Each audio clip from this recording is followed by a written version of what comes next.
Money, school, TV. Hi, I'm Tess Hulack, and I am going to today talk about mindset. For those that don't know me, I am an insurance accountant of over 30 years. I prepared the regulatory financial statements that were filed with our regulatory boards.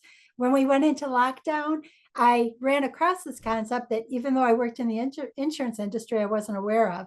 And I kind of got involved to prove it wrong. And when I found out that it was right and something that I wish I had known for years, I joined on board with this team to share the knowledge that I've gained from these days that I've been involved. And I see Linus is on with us too. And thank you, Linus, because I know he is massively busy trying to help people get their policies on. We have Anna on right now, Linus, and she's actually in the process of I think she's just getting her approval. She's working with Joe K. So it's really kind of cool. You're going to recognize these names because the whole team, we all come together and we help each other. There's actually meetings where we talk about all of our clients and the ways that we can help them all. But I don't want to get too digressed because I know this the half hour goes quickly.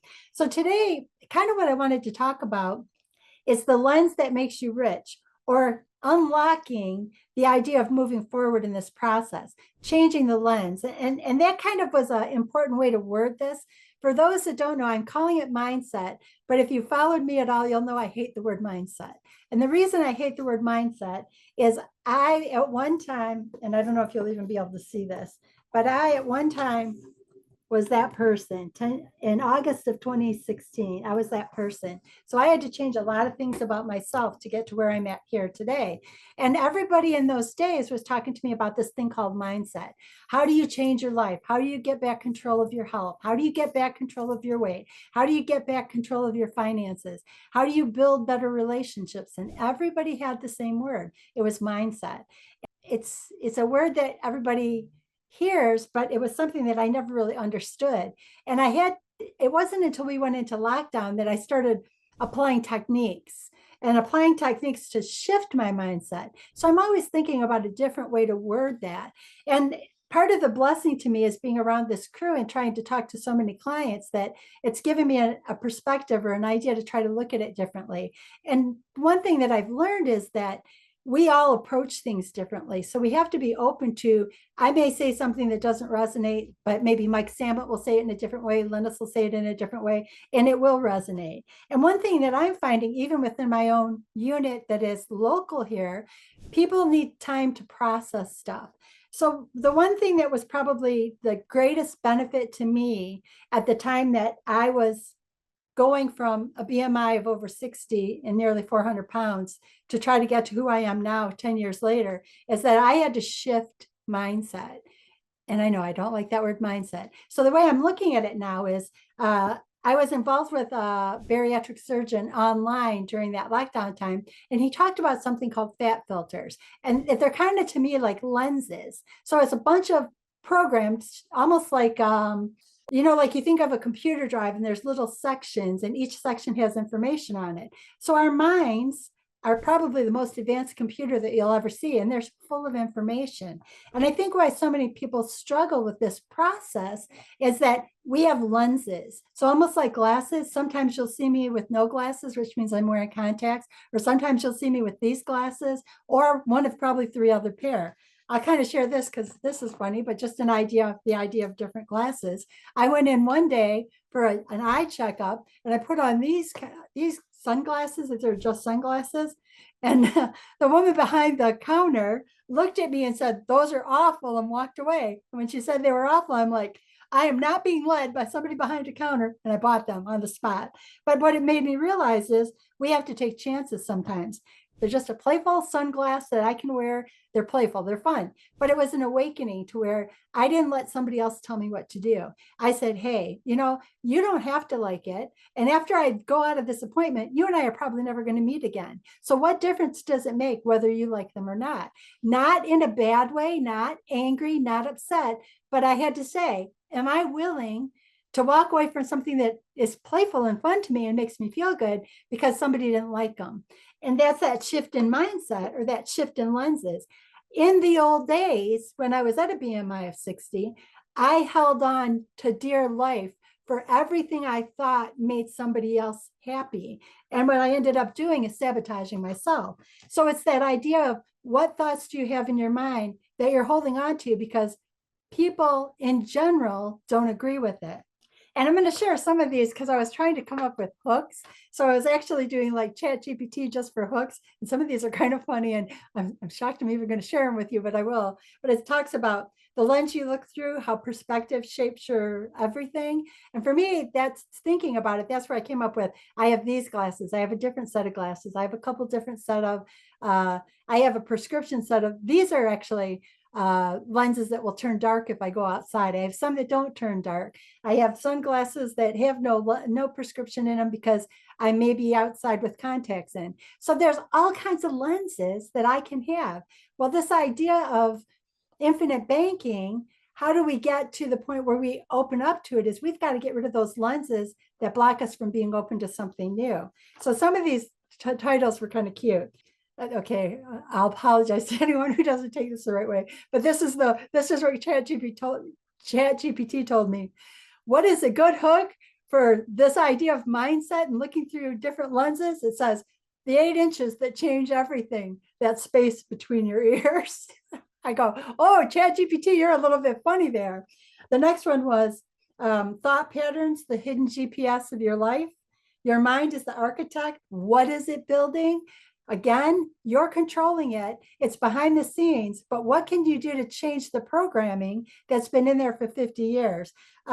Breaking the frame, how do you see beyond what's in front of you?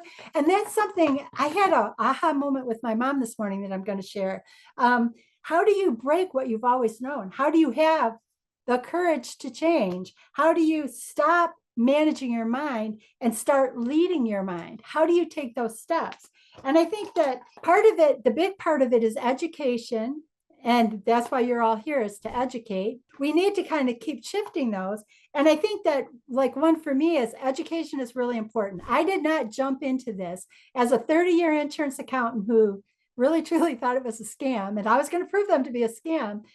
I really wanted to know that I wasn't going to badmouth somebody. And I think this is what happens on the internet. I was not in good conscience going to badmouth somebody till I could dig in. And I'm going to tell you, I was swimming upstream against an industry that I'd worked in for 30 years with people that I respected, that people, when I walked out the door, looked at me and said, you're being scammed. And I said, then it's the greatest scam of my life. And as I walked out, I said, when you're ready to be open, please reach out because I'll never close the door on you. I understand why this is hard because it was hard for me.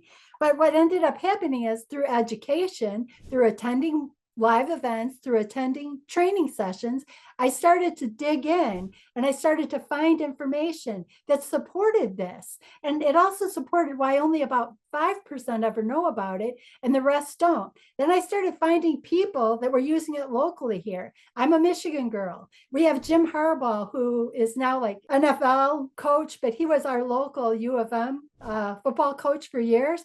Well, all of a sudden I dig in and I'm finding newspaper articles that this guy has had policy since 2016. He had a $4 million policy written as his paycheck from the University of Michigan for a policy in 2016. And in 2017, he had another $2 million policy. And from what I understand, he's had more policies since then.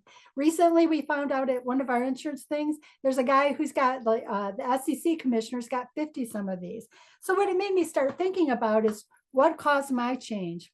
And what caused my change was education and challenging the filters that I had inside my head. What did I think I knew that maybe needed to be reevaluated? And that's hard. But one of the things I try to do every day is when I get up, I kind of think about it's a fresh start. It's a new beginning. So what I'll do is I'll kind of try to let go of all the thoughts that you've had up to this point. Just release them and start fresh. What's new I can put in? Anyone who follows me online knows that my best life happens when I get up every morning and I walk. And I walk with my mom because it gives me a time to meditate. It gives me a time to connect with nature. It gives me a time to connect with my parents because they are seniors. They're in their mid 80s and I know days with them are limited, but I try to reconnect with fresh eyes. I try to look at things with a new perspective. And that is adjusting your mindset. I just don't attach always to that word mindset. So the beautiful things that have started to happen to me since my journey started 5 or 6 years ago is in the people that have been around and listening to me that now are all of a sudden understanding or asking questions. And I'm going to share something today that nobody actually knows because it just happened this very morning. But I'm walking with my mom and she says to me, "You keep telling me to be open to see things differently." She goes, "I want you to understand that I'm listening to you." And I said, "What happened?" And she said, "Well, my mom loves like Henry Fonda and she loves like John Wayne and Hank Williams Jr. I mean, she just loves all those people." And she goes, "I was watching a Henry Fonda movie." I'm like, yeah, I probably heard this story 100 times, but very different twist this morning. She said, "It was called The Wrong Man and you need to watch it." And I'm like, okay. So I've already looked it up. It's a movie from, let me underline this for you guys, 1956. This movie's from. It's called The Wrong Man. It has Alfred Hitchcock in it, and it's got Henry Fonda in it. And my mom says, now I haven't been able to watch it yet, but you got to remember, this is a woman who's been fighting me for 5 years on this whole process. She says, you got to watch it. I understand this process more now. I've been open to learning something. I've been letting go of what I thought I knew and letting new slides into my mind. And they were talking. And she said, it's not about the whole movie and it's only a couple minutes in, but Henry Fonda had some big medical thing happen or some issue happened in his family where he needed $300. And this is 1956. And he didn't know where to get the money. So he knew that he had a life insurance policy. And he went to the life insurance agent and said, look, I have an emergency. I understand I have cash value in my life insurance policy. And that woman actually said to him what we teach all the time: let me look at your policy. Your cash value is what your wife, it was his wife's policy. Your cash value on that policy is what your wife has paid in for premium up to this point, and whatever she's earned in interest and dividends up to this point. The only cash value available is that piece. It's not the death benefit. It's the piece that you've paid in to build the policy. We're going to need a couple days because remember, this is 1956. But as soon as we recalculate that cash value, we will tell you if we can give you a loan for this $300 you need for this family emergency. And my mom said, they knew about this back then. And I go, Mom, they've known about this for 200 years. It got a resurgence with Nelson Nash when he put his book out in like 2000, I think is when that book went out. But she saw it and she recognized that they were talking about this process back in 1956. Alfred Hitchcock's movie with Henry Fonda, they're talking about this process and how, and they were talking about the cash value, which is what we all know about and which causes confusion to people sometimes. It's the policy premiums, the deposits that you've made into your policy, and whatever you've earned on that policy is available for loans. Now, Chris has talked about it, and I should have thought to get this ahead of time. I'll look for it, maybe put it in the comments when this gets uploaded.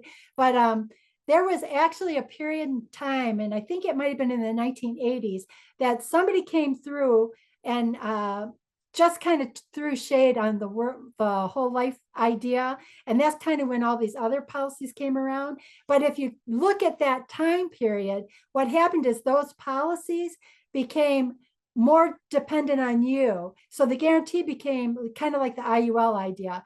If you put your money in the stock market, you personally, as a policyholder, are taking a chance. And when you write a whole life policy, they don't change your insurance premium. This carries all the way throughout the policy. So they are responsible for making sure that they manage the money so that at any point in time, if you die or on the day that that policy endows or reaches its full payment date, because that's another thing probably people don't realize, but if I have a policy and it's called a 121, when I hit 121 years old, if I'm still walking around, they'll cut me a check. But in the odds of hitting 121, you never know. But if I don't hit that, somebody will 100% collect on this permanent whole life policy. But when my mom told me that this morning, we have movies. Shauna's talking about It's a Wonderful Life. Linus is talking about the Apple Dumpling Game. My mom, who has fought me on this for 4 years, had an opening when she saw it with Henry Fonda in The Wrong Man, 1956. And if you know anything about those people in those daytimes, everybody loved Alfred Hitchcock. Everybody loved Henry Fonda. I think I've watched all those movies 500 times because my mom is one of those people who will put it on repeat and you'll see it 5,000 times. But in any case, we know both pieces are there. And these policies going back to the 1950s are talking about there's a cash value, because that's what triggered my mom this morning. She goes, there's a cash value. She said, when I heard him talking about it, I'm like, that's what she's been telling me. She's been telling me that. I get it. And for her, it meant more because she could say in 1956, these people that she's been following her whole life knew about this. And the thing is, we can tell you that this has been going on for 200 years, but until you look at your filters and look at what you've been programmed with, you can't let it go. And I was thinking about this programming, like we have all these little slots, we have all these filters, we have all these lenses, whether it's this pair of glasses, whether it's my funky glasses that the lady at the place didn't like. It doesn't matter. What filter do you have? And is it one that's serving you now, or is it a filter you need to let go of? And if it's a filter you need to let go of, it might be uncomfortable at first because change is uncomfortable. But I have found in the past 5 years, my greatest growth has come from being uncomfortable, from stretching the bounds of what I know and what I'm comfortable with and seeing what I can create that's bigger. So I thought it is all about that lens. And I'm going to use the lens idea and spacing out or changing the lens, because for me, that is more meaningful than the word mindset. Just kind of even as a brief talk about mindset, what were the tools that I used to change those thoughts? I meditate every day. I walk every day. I pray every day. I write journals every day. And here's what Linus is saying, and this is beautiful words. Is my filter plugged, or is it needing to be replaced or updated? Is it dirty? Does it have fingerprints? Is it the wrong prescription because my vision has changed? It's like cancer, it's like even medical cancer treatments. If they tell me, now we have to be careful because there's a lot of pharmaceuticals behind, but I'm going to tell you something that happened just at Sundance. We were at Sundance in February, and when I came home, when I was on the plane coming home, my eye literally was shut. Like I couldn't see out of it. And it was over, for some reason, I couldn't get into the doctor for a period of time because my doctors have shifted on me a lot through this process of leaving the W-2 world. I've had some shifts. So I reached out to my friend who is a holistic, she's studied a nutritionist in holistic medicines and not medicines, holistic healing, health, and benefits of like what plants did they use in the old days before we had these pharmaceutical chemical companies. Now everyone has to follow their own path, but I thought, what did I use as a kid? Because my grandparents were more about, if I told you some of the home remedies, you'll laugh, but everything was about home remedies. Like if I had an ear infection, grandma had a concoction that she would put in my ear, and she would literally take a warm washcloth, a wax paper, and she would take my dad's hunting sock and pin it to my head. Yes, she did. Did I walk around with a hunting sock when I had an earache? I sure did. But there were some things that really worked. Some of them are great. Some of them are not so great. But because the doctor told me that relieved the pain. So your grandma was right about that, but it also encouraged growth in the infection. So we have to kind of educate and learn. And what happened with my friend is when my eye was swollen shut, I reached out to her and she goes, here's 2 or 3 different things, because now that pharmaceuticals are a lot more involved, some of the holistic things are not available. But what I ended up using is Sovereign Silver. Everyone gets freaked out about it, but it's an antibiotic. And I put it in my eye, and in 2 days it was clear. It was completely clear. And here's Linus. We use home remedies and have never been to a medical professional of any kind. And I'll tell you where I go that route because I don't like the chemical things, and I'm learning and studying more about that, and I want to stay as close to nature as I can because there's a healing property even in the idea of like being outside in nature.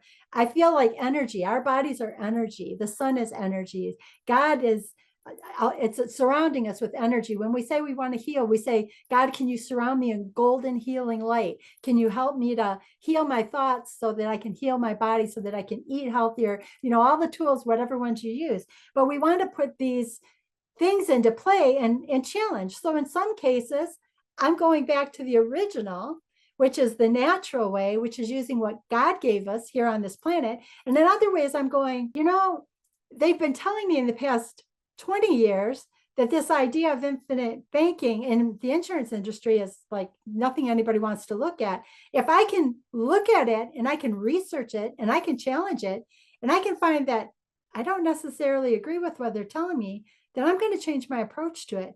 So it's never that any of us want you to blindly follow us, but we want you to stay around the campfire enough so that you can challenge it, so that you can challenge it and you can with confidence say, look, I think you're full of crap. And if you can look me straight in the eye and have put in the time and researched it, then maybe it's not for you. But my belief is that if you dig in and you challenge the filters, because I have a ton of filters that I've had about how I was raised to the best of my parents' ability. They did an amazing job, but even as we talk now, the knowledge was not available that is available now. So what happens is if you think about this process and you challenge what you know and you come to the same answer, it's okay. But if you come up with an idea that maybe that filter needs to be adjusted, I think of even other things too. My grandparents lived through a long period of time, even all kinds of things. I have grandparents that immigrated from Poland, so they had to learn a whole different life. I have grandparents that were on a farm that went from the time of they had horses and they dated on horseback to that grandmother lived into the year 2000, and she had ALS, so she outlived everything they ever thought she would live. But what happened is she held on and they didn't know how she was holding on. And after we got into Y2K, I knew what she was holding on for, because she had in her mind, she would tell me, I want to see if the world falls apart at Y2K. So grandma, who can barely move around and can't talk very well, I literally had to try to pull words out of her. She had a fight in her to hold on until we got into the year 2000, because if the world blew up, she wanted to see it. So I think it's that idea that we have to challenge. She had to challenge. She had to go from a horseback to a car. She had to go from working on a farm to where she worked in a sewing shop here in Michigan when they left Illinois. My grandfather had to go from being the farmer guy to working in a factory in the auto industry.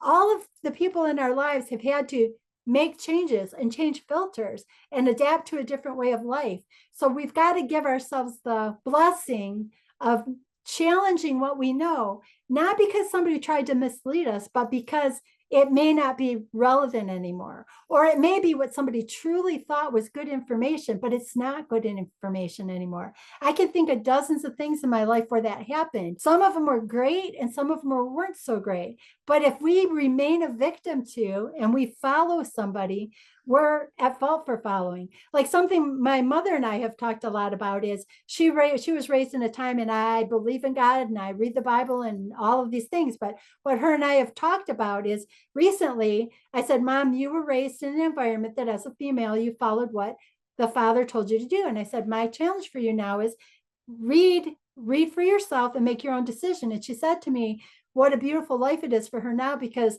she feels like she's in control. So even in her 80s, she's like, I like to be able to say, hey, this was taught to me and I can challenge it. And I know she is, because just this morning she talked to me about The Wrong Man and Henry Fonda. So even though unfortunately I can't write a policy for my mom because she's in her 80s and I wouldn't be able to get her through, even if I could get her through underwriting, the age is something that would be a factor. But for you guys, is this something that you should be challenging? Is it something that you should be looking at differently?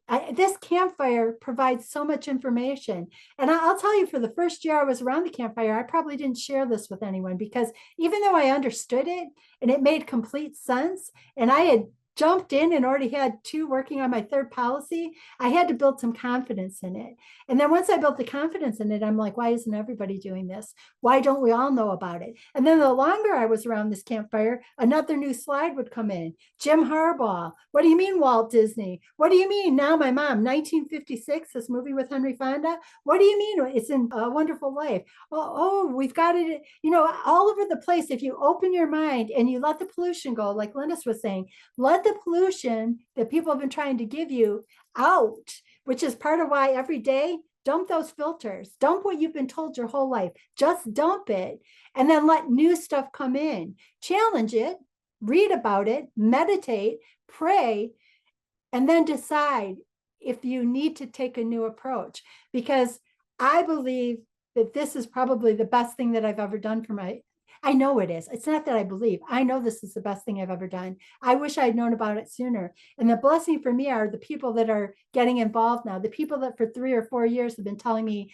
it's a scam. One of them now is at the point of underwriting, and there's 3 more policies that Linus and I will be talking to them today about. And then this person has already reached out saying there's a 5th policy that they're thinking about. So it's a case of challenging what you've always known. They call it mindset. I call it lenses, and I'm removing the lenses every day. And if that lens fits, I'll bring it back in, but I want to look at it. Do I need to clean it off a little bit? Do I need to change the shading a little bit? Is the prescription off? Is there a way I can adjust it and put myself in a position to make a better decision? Because too often I followed what I thought I was supposed to do, because I believed, and I was raised to kind of believe that I was supposed to be under the radar. So I was supposed to be seen and not heard. And that just happened to be the way my life was. I don't want to do that anymore. Here's like Shauna, a desperate George appeals to Potter for a loan, offering his meager life insurance policy as collateral. Potter scoffs that George is worth more dead than alive and phones the police. Look right here. These policies have been everywhere. Now the best gift you can give yourself is stay around this campfire, book a call, let us help you see where it can help you, and continue to educate and to learn. I had 30 years. Now, I don't know if that's a bonus or if that was a handicap, because I had to go through those layers of what I thought I knew. But the one thing I can tell you, and you can go back and listen for 5 weeks of these trainings that I've done, is that insurance companies are strong. And they are very strong because I was involved in the audits. I was involved in the reinsurance contract renewals. I was involved in the regulatory boards if they decided to come in. I was involved in AM rating downgrades. I was involved in every part of a financial review on an insurance company. And what I'll tell you is they provided a career for me, and a career I could go back to, and a stability that they told me would be there when I was 20 years old. And all these years later, it's still there. I don't believe, in my opinion, my humble opinion, I don't believe there's an industry out there as strong as an insurance company, because the oversight, if you go listen for the past 5 weeks, the oversight is so layered. Like, I don't understand people that are like, somebody made a comment, their accountant waited 3 weeks to respond to something. I'm like, we couldn't do that because 3 days and they're closing your doors. We didn't have that kind. We had oversight to the 10th degree. So insurance companies, in my experience, are highly regulated, highly oversight, and stable. They're a stable company. That's why they've been around for 100, 200 years. That's why they've been paying dividends for over 100 years. And does that all happen? Yes. And guess what? You guys will be policyholders. So you know what I know about that from the inside? If you want, you can go to the policyholder annual meetings every year. So if you really want to get into it, you can get into it that far too. I can't say every company, but every company I ever worked for opened the doors, and anybody who was a policyholder or stockholder, whether it was publicly traded or privately owned or mutually owned is where you as the policyholder owned it. If you're part of the ownership of the company, even if it's only your 1 or 2 or 3 policies, you can come in the door and see what they're up to. So for me, there's nothing more stable than this. Life has drastically changed since March. Mark and Irene, we're so glad you're here. If there's ever questions, please reach out. We're here to help you. I'm glad you're here. And as long as you can get the policies, keep getting them. They'll change your life. Yeah, you can vote in the annual meetings. That's absolutely true. And if you come to the annual meetings, there's always some kind of like cool treats or something going on. I used to laugh because on annual meeting days, I'd pull in the driveway and there'd be a line of black limos all the way around the building, because some of these people were older people, and they would actually hire the limo drivers and they would surround the entire parking lot. And these guys would have to sit there all day while these meetings were going on, and then they would disappear. So it was kind of a cool industry. It's aged. It's strong. It provided me a career for over 30 years. And when I've gone to events, like I went to an event with Linus back in June, and one of the guys was like, we have openings for people like you. And I'm like, yeah, I like this side now. So, I like being in front and helping you guys. But I also like that I can speak to what it is behind those doors, because most of my life was behind those doors. And now I know it's 11:31. So I'll look for questions real quick, because as you can tell, I am extremely passionate about this. And I will tell you one thing about myself. I am not passionate about something unless I believe in it with every ounce of everything in me. I can't do it unless I believe in it with everything. And I wish I had known about this sooner. And it is my legacy, or my heart, that wants to help as many people as I can, because since I wasn't able to have children, my legacy is who I hope that will have children for generations to come that they help. So if you want to work with Linus and I, he's been putting our contact in here. If you want to work with anybody on the team, just stick around this campfire till you find the right connection, because this has changed my life. I know these companies are stable. I've done the audits. I've done the work papers. I've been a part of all that process. I don't think there's anything better. Everywhere, look around you, pay attention. That was such a proud moment for me this morning when my mom told me, and I got to watch it, The Wrong Man, Henry Fonda, 1950s. And they were talking about loans on the cash value of life insurance policies. How much more history can we get? There is more history than that goes back further, but what a cool thing.